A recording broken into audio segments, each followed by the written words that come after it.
Dahil sa inaasahang pag-ulang dala ng Bagyong Christine, nagbigay babala ang Philippine Institute of Volcanology and Seismology of PHIVOLCS sa mga residenteng nasa paligid ng bulkang Mayon sa Albay.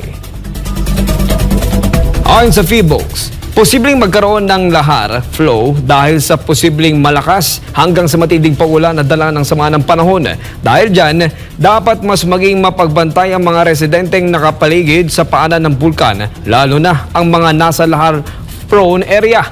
Kabilang sa mga posibleng daanan ng lahar at sediment-laden stream flows ang Miisi, Binaan, Anoling, Kirangay, Maninila, Masarawag, Mulad-Bukad, Nasisi, Mabinit, Matanag, Bonga, Buyuan, Basud at Bulawan Channels. Hinimok rin ng PHIVOLCS ang mga lokal na pamahalaan sa paligid ng Mayon na magsagawa ng preemptive measures para matiyak na walang mapapahamak sa pananalasa ng bagyo.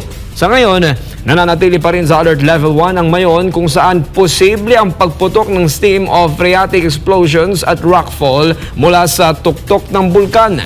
Mahigpit rin pinagbabawal ang pagpasok sa 6-kilometer radius permanent danger zone.